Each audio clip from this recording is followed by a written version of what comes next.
அஸ்ஸலாமு அலைக்கும். நான் வழக்கறிஞர் சலீம்.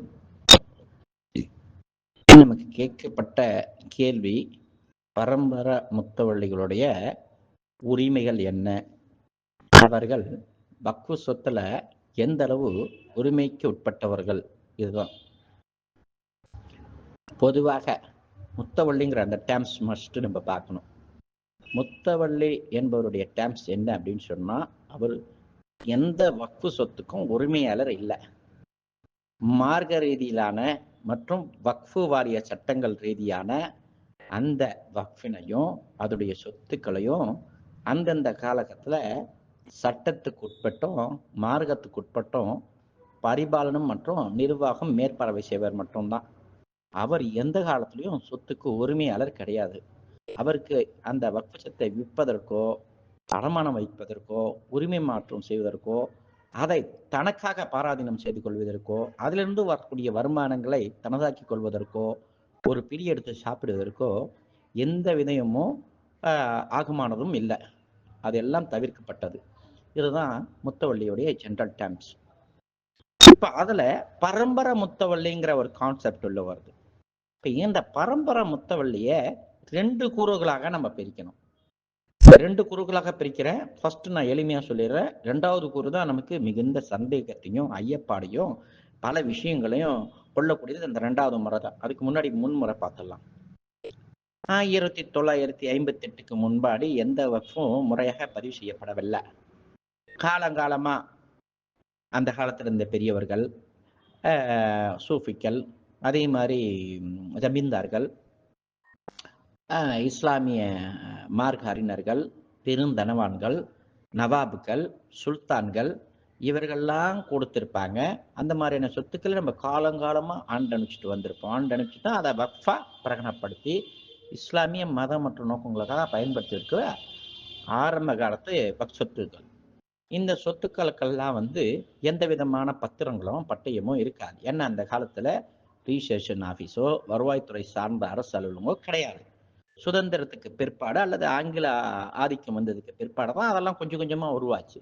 அப்போ நம்மளுடைய இது போன்ற வக்ஃபு சொத்தினங்களுடைய வரலாறு நம்ம பார்த்தோம்னா 600 முதல் 500 வருடம் பழமையான ஒரு காலகட்டத்தைய தொடர்புடையது. இப்போ அதெல்லாம் காலங்காலமா இஸ்லாமியர்களா வக்ஃபாக பயன்படுத்தி வந்தது. அதுல எந்த வித ஆட்சேபனையும் இல்லை. அது போன்ற சொத்துக்களை தான் 1988ல பதிவு பண்றோம். 1954ஆம் ஆண்டிய இந்திய அரசாங்கத்துடைய மத்திய வக்ஃபு சட்டத்தின் அடிப்படையில் அனைத்தையும் கண்காணித்து எடுக்கணும் அப்படின்னு எடுக்கிறோம். அதுல இருக்கக்கூடிய விஷயங்களை தான் நம்ம மிகப்பெரிய ஆதாரமா எடுத்துக்கிறோம். இப்ப அது போன்ற பதிவு செய்யப்பட்ட பள்ளிவாசலுடைய வக்ஃபு ப்ரோஃபார்மா, ஒரு வக்ஃபு ப்ரோஃபார்மா என்பது அந்த வக்ஃபுடைய மூல அறிக்கை. 1958ல அரசாங்க அதிகாரிகள் எல்லாம் அங்க இந்த இஸ்லாமிய ஆளுமைகளும் தெரிவித்த கருத்தை ஒத்தி பதிவு செய்யப்பட்ட ஒரு நடைமுறை ஆவணம். அதுல அந்த வக்ஃபுடைய பேர் என்ன, அதுக்கு எங்கெங்க சொத்து இருக்கு, அது ஷாஃபி மதப்பை சார்ந்ததா, அனஃபி மதத்தை சார்ந்ததா, ஜிம்மா பள்ளிவாசலா, பக்து பள்ளிவாசலா, கபரஸ்தானா, தைக்காவா, இப்படி பல்விதமான விஷயங்கள் இருக்கும்.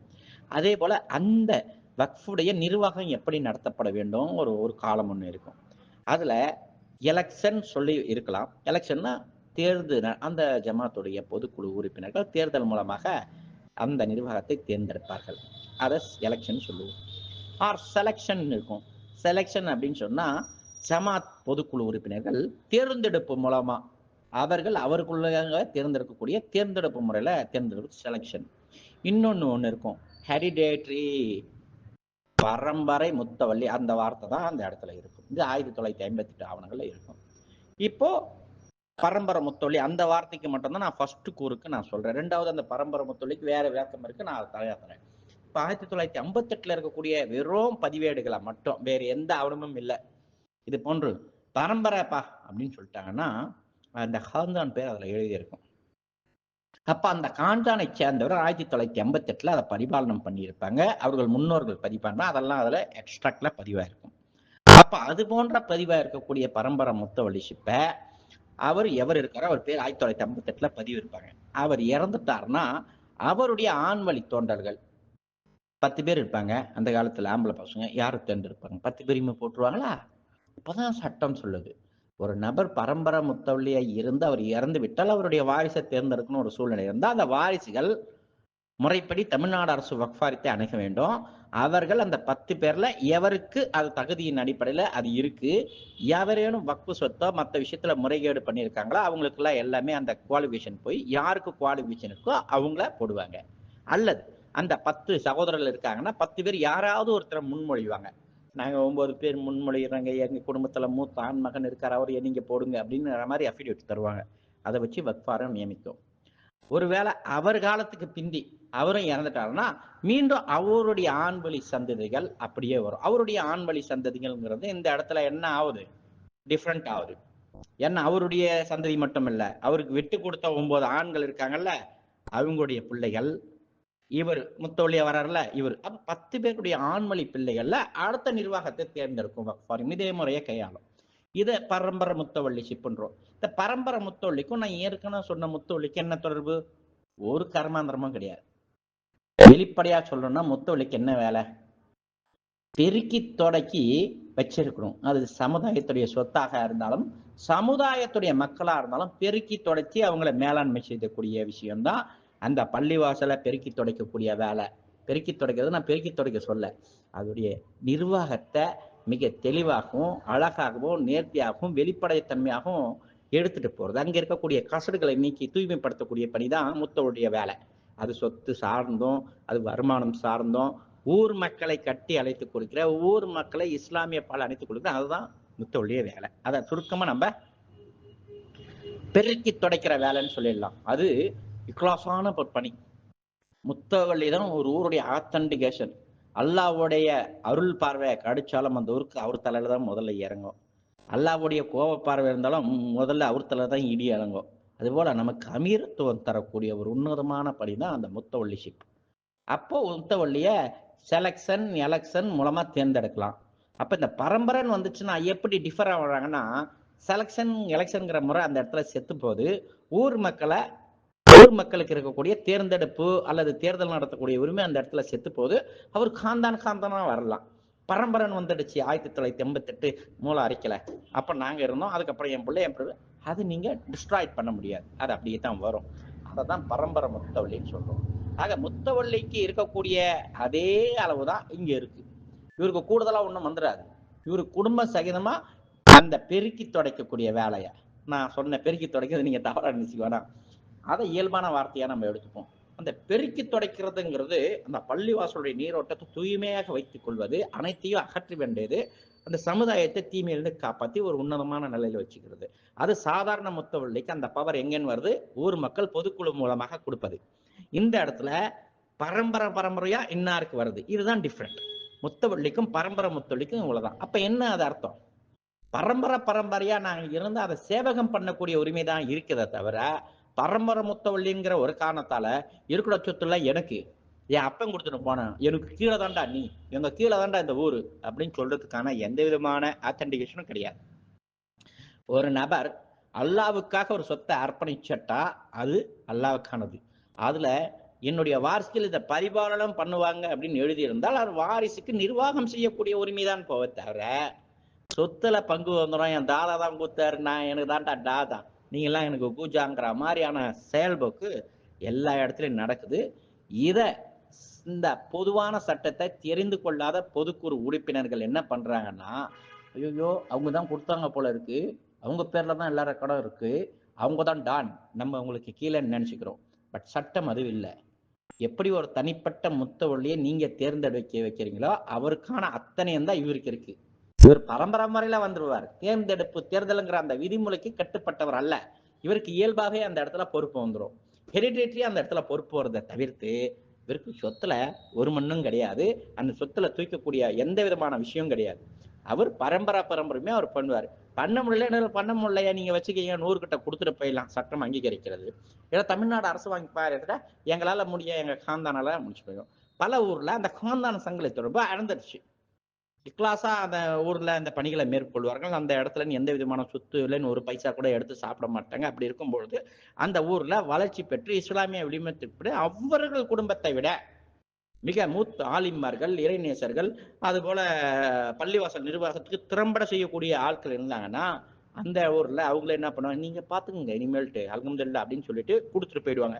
இது போலவும் பல ஊர்கள்ல நம்ம பார்த்திருக்கோம். பட் இந்த பரம்பரை 1954 ஆக்ட் 1951 ஆக்ட் படி 1958ல இருக்கக்கூடிய அந்த அரசுதல் வெளியிடத்துல பரம்பரை முத்தவள்ளி ஷிப்னம் தான். இது மட்டும்தான் ஆத்தன்டிகேஷனை தவிர்த்து பரம்பரை பரம்பரை உட்காந்து சாப்பிடுவேன் ஏன் சொத்து அப்படின்னு சொல்றதுக்கு இல்லை. இதுதான் தூய்மையான பரம்பரை முத்தவள்ளிக்கு இருக்கக்கூடிய டெஃபனிஷன் மற்றும் உரிமை. இதை தாண்டி எடுத்து சாப்பிடக்கூடியதோ எழுதுன்னு சொல்லக்கூடிய வெறுமை எதுவும் கிடையாது. இது ஒரு வகை. இன்னொரு வகை முத்தவள்ளிங்கிறத எதில் நம்ம போட்டு குழப்பிக்கிறோம் அப்படின்னு சொன்னா, இந்த குடும்பம் சார்ந்து தனிப்பட்ட முறையில வக்ஃபு உருவாக்குவாங்க. தனியார் வக்ஃபுன்னு நம்ம சொல்லுவோம்.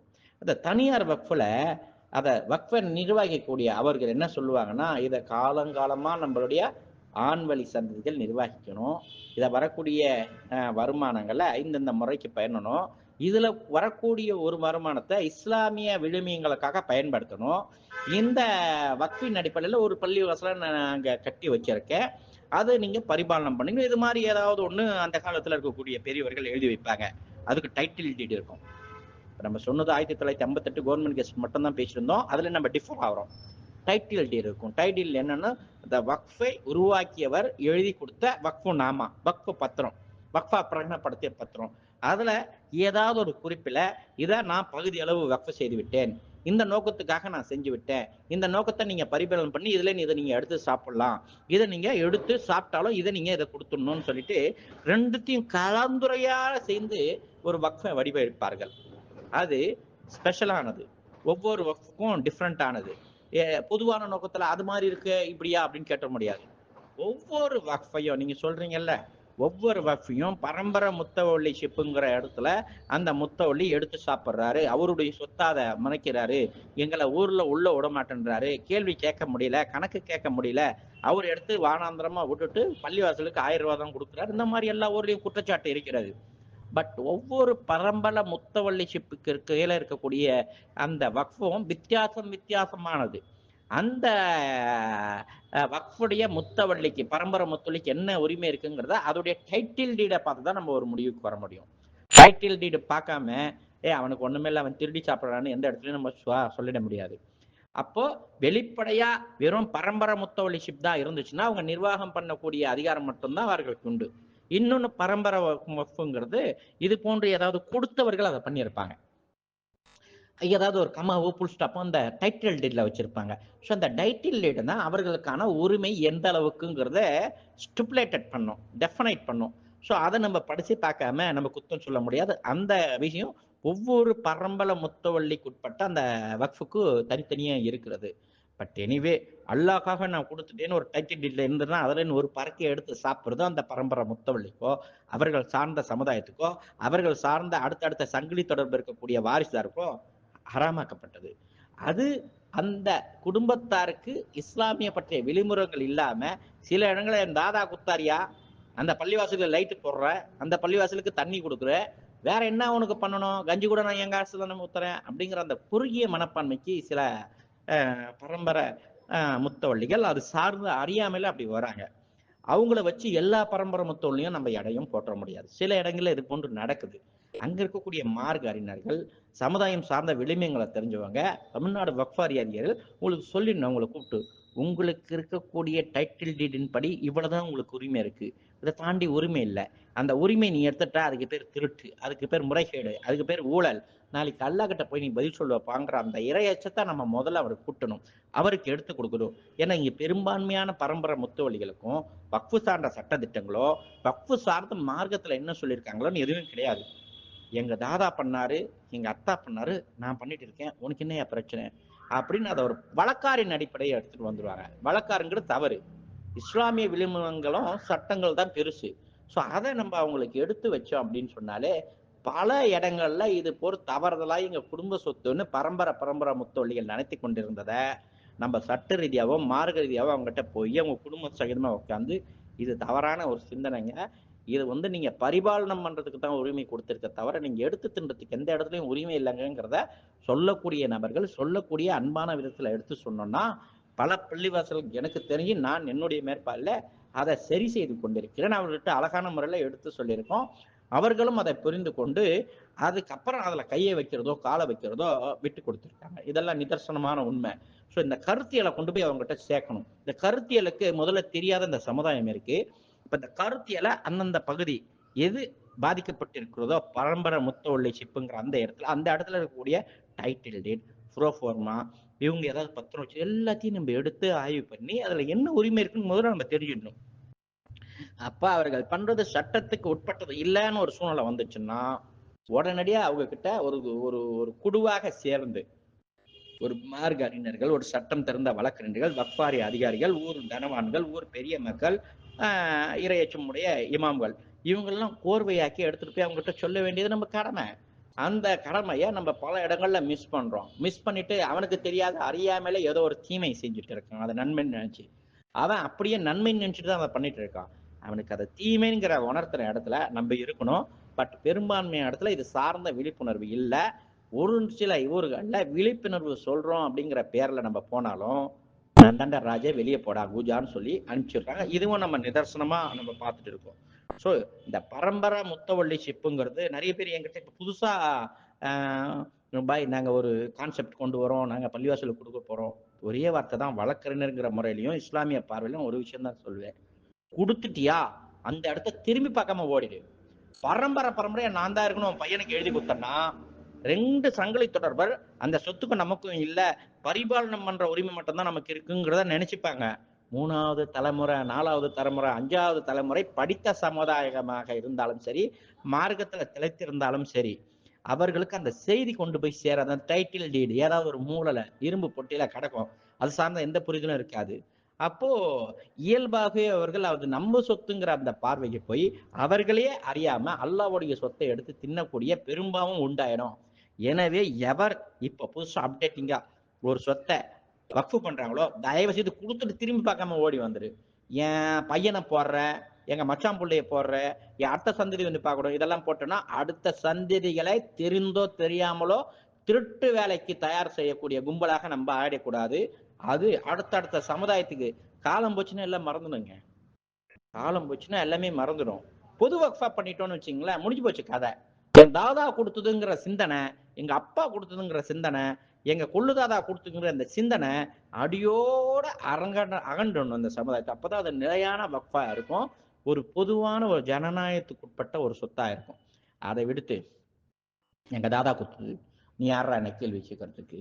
அப்போ அந்த உரிமை ஏதோ ஒரு பிடிமானத்துல இருக்கும் பொழுது அது மிகப்பெரிய சர்ச்சையை எதிர்காலத்துல தோற்றுவிக்கும். அதனால புதுசா யார் வராங்களா இவங்க கிட்ட கேட்கறாங்க, தயவு செய்து அந்த பரம்பரை முத்தவள்ளி ஷிப், பரம்பரை நிர்வாகம் பண்ணக்கூடிய அந்த ஷிப் தயவு செய்து நீங்க வச்சாதீங்க.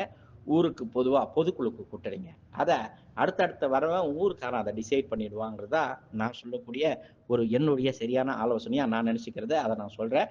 பட் இதுதான் இந்த பரம்பரை முத்தவள்ளி ஷிப்ல இருக்கக்கூடிய மிகப்பெரிய குழப்பம். ஒவ்வொரு வக்ஃபு ஸ்தாபனங்களுக்கும் தனித்தனியா இருக்கக்கூடிய டைட்டில் டேட்ஸ், தனித்தனியா இருக்கக்கூடிய மூல அறிக்கை, தனித்தனியா இருக்கக்கூடிய ரிஜிஸ்ட்ரேஷன் டேட், இதை சார்ந்துதான் அவர்களுக்கு எவ்வளவு உரிமை மூலம் இருக்குங்கிறத நம்ம பார்க்க முடியுமே தவிர பொதுவா அச்சு முற்ற முடியாது. நீ இது வக்கு சொத்து, நீ எப்படா சாப்பிடுற திருடங்கிற அந்த வார்த்தையை நம்ம சொல்லிடவும் முடியாது. பரம்பரை அவன் தாயா டான், அவனை தாண்டி வேற எதுவும் இல்லையா அப்படின்னும் நம்ம சொல்லிட முடியாது. அந்த இடத்துல அந்த வக்ஃபுக்கு என்னங்கிறத நம்ம ஆவணப்பூர்வமா பகுத்தாய்ந்து தான் நம்ம அதை கொண்டு வர முடியும். கடந்த காலத்துல வக்ஃபு செய்தவர் மிக திறன் பெற்ற இஸ்லாமிய அறிஞராகவோ வக்ஃபு சார்ந்த ஆய்வறிஞராகவோ இருக்க மாட்டாங்க. அப்ப அவங்க 19 கூட எழுதி போட்டிருப்பாங்க. இதுலேன்னு வரத பள்ளிவாசலுக்கு கொடுத்துட்டு மீதி நீ எத்துக்கன்னு கூட சொல்லியிருப்பாங்க. அவர்களுக்கு அந்த நேரத்துல என்னன்னு தெரியாது. ஸோ அதை ஒரு காரணமாவே வச்சு அதுல நீ எடுத்துக்கிட்டு பள்ளிவாசலுக்கு கொடுனாங்க. பள்ளிவாசலுக்கு என்ன நான் செய்யணும்? கரண்ட் பில்லு கட்டுறேன், நோம்பு கட்சி ஊத்துறேன், பெயிண்ட் அடிக்கிறேன், வல்ல வருஷம் ஆனா வேற என்ன நான் செய்யணும் அப்படிங்கிற அந்த குறுகிய மனப்பான்மை கூட சில பேருக்கு இருக்கு. அது அந்த வக்ஃபை தோற்றுவித்த அந்த வக்ஃபு நாமாவில் இருக்கக்கூடிய சிறு சந்தேகங்கள், சிறு விளக்கமின்மைகள் தான் இந்த மாதிரியான ஒரு முறைகேடுகளுக்கும் தொடர்ச்சியா நான் தான் பரம்பரை முத்தவள்ளி அப்படிங்கிற ஒரு தவறான இதுக்கும் போறாங்க. பட் ஒட்டுமொத்தமா பரம்பரை முத்தவள்ளி ஷிப்பை அழித்தொழிக்கக்கூடிய நோக்கமோ அது கேடுதல் விளைவிக்கும் செயல் என்று நம்ம சொல்ல முடியாது. காந்தானாக அந்த ஊர்ல வழிமுறையாக இஸ்லாமிய விழுமியங்களை கருத்துக்களை எடுத்து சொல்லக்கூடிய மிக மேன்மையான உன்னதமான பணியையும் தியாகத்தையும் இந்த மாதிரி இருக்கக்கூடிய பரம்பரை முத்தவள்ளி ஷிப்புகள் தொடர்ச்சியா சங்கிலி தொடர்பா எடுத்துட்டு வராங்க. அதையும் நம்ம தமிழகம் ஃபுல்லா பார்க்கிறோம். ஸோ இந்த பரம்பரை முத்தவள்ளிங்கிறது ஒரு கெட்ட வார்த்தை கிடையாது. இது இஸ்லாத்துல ஆகுமான ஒரு செயலா தான் நம்ம பார்க்கிறோம்.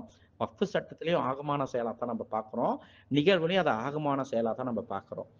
எந்த இடத்துல மஹல்லாவுக்கும், எந்த இடத்துல பொதுக்குழு உறுப்பினருக்கும், எந்த இடத்துல அதுல இருக்கக்கூடிய சில பரம்பரை முத்தொழிலுக்கும் பொருள் விளக்கமும் சட்ட விஷயமும் தெரியலையோ அந்த இடத்துலதான் இது போன்ற தவறுகள் தொடர்ச்சியா நடக்குது. ஆக எது சார்ந்தும் விழிப்புணர்வு இல்லாத வக்ஃபு சார்ந்த விஷயங்களை நம்ம முதல்ல பொது மத்தியில எடுத்து நம்ம போய் போட்டுட்டாலே பரம்பரை முத்தவள்ளி ஷிப்னா என்ன, பரம்பரை முத்தவள்ளி ஷிப்ல சாப்பிடக்கூடிய அறிவாற்றல் எங்கிருந்து வந்தது, அதுக்கான பங்களிப்பு ஏதேனும் உங்களுடைய வக்ஃபு சார்ந்த ஆவணங்கள் இருக்கா, இது சார்ந்த தேடுதல், இதெல்லாம் நம்ம முறைப்படுத்தி அந்தந்த மகளாக்குரிய மக்களுக்கும் அந்தந்த பரம்பரை முத்தவள்ளி சார்ந்த இருக்கக்கூடிய குடும்பத்திற்கும் ஆய்வு பண்ணி பகுப்பாய்வு செய்து எடுத்து சொல்லிட்டோம் அப்படின்னு சொன்னா அவர்கள் எதிர்காலத்துல அதை திறம்பட செய்து கொண்டு போவார்கள். மற்றபடி பரம்பரை முத்தவள்ளினால எல்லாம் என் கண்ட்ரோல் தான் அப்படிங்கிற அந்த கதை அந்த ஒரு தத்துவம் தவறான தத்துவம். அது ஆய்வுக்கு உட்படுத்தப்பட வேண்டியது. ஆய்வுக்கு உட்படுத்தினால்தான் ஆவணத்தின் அடிப்படையில் அவங்களுக்கு இருக்கிறத நம்ம ஏத்துப்போம். ஆவணத்தின் அடிப்படை இல்லைன்னா அவர்களும் ஏத்துப்பாங்க. ஸோ அனைத்தும் ஆய்வு மற்றும் பகுப்பாய்வுக்கு உட்பட்டது. அந்த வக்ஃபுடைய தோற்றுவித்தருடைய அந்த வக்ஃபு நாமா, வக்ஃபு பதிவேடுகளை என்ன பதிவாயிருக்கு, இது ரெண்டுத்தையும் கூராய்வு செய்து விட்ட பிறகுதான் பரம்பரை முத்தொழி இதை செய்யலாமா செய்யக்கூடாதாங்கிற அந்த கான்செப்டுக்கு நம்ம அனைவரும் வர முடியும். இதுதான் என்னுடைய பரம்பரை முத்தொழி சார்ந்த கருத்துக்கள். இதுல ஏதோ தவறான கருத்துக்களோ அல்லது பரம்பரை முத்தொழி சார்ந்து நான் ஏதாவது தவறா பேசியிருந்தாலும் அல்லாஹ்காக மரம் பொறுக்கணும், மாப் செய்யணும். யாரையும் காயப்படுத்துங்கிற நோக்கம் இல்லை. பரம்பரை முத்தவள்ளி ஷிப்ல எது பண்ணாலும் தவறுன்னு சுட்டி அனைத்தையும் தவறுன்னு சொல்லக்கூடிய கூட்டமும் நம்ம கிட்ட இருக்கு. பரம்பரை முத்தவள்ளி தவறு செய்ய கூட்டமும் நம்ம கிட்ட இருக்கு. ரெண்டுத்தையும் ரெண்டு கண்களாத்தான் நம்ம பார்க்கிறோம். அப்ப ரெண்டு கண்கள்லயும் இது தவறு இருக்கு. அதுக்கு அடிப்படை சித்தாந்தம் விழிப்புணர்வு இல்லை. நீங்க மஞ்ச கண்ணாடி போட்டுட்டு தான் எல்லாத்தையுமே பாக்குறீங்க. அந்த மஞ்ச கண்ணாடி கழிச்சிட்டு நீங்க தெளிவான ஒரு விஷயத்தை எடுத்து ஆய்வு செய்து அந்த பர்டிகுலர் சர்ச்சைக்குரிய வக்ஃபுல பரம்பரை முத்தொழிக்கு என்ன விசேஷமான அம்சங்கள் இருக்கிறது அப்படின்னு ஆய்வு பண்ணிட்டு அது இல்லைன்னா தான் அவரை நீங்க கேள்வி கேட்கக்கூடிய உரிமை நமக்கு வருது. அது வரையும் நம்ம என்ன நினைச்சுக்கிறோம், அதை தான் நம்ம நினைச்சுக்கணும். எனவே தயவு கூர்ந்து ஆய்வும் பகுப்பாய்வும் செய்து கொள்ள வேண்டியது இந்த விஷயங்கள்ல கடமையானது. அதை செய்துவிட்டு நாம் அனைவரும் அந்தந்த வக்ஃபுக்கு ஏற்ற மாதிரி ஒரு சூழ்நிலைக்கு வந்து விடலாம். நன்றி. அஸ்ஸலாமு அலைக்கும்.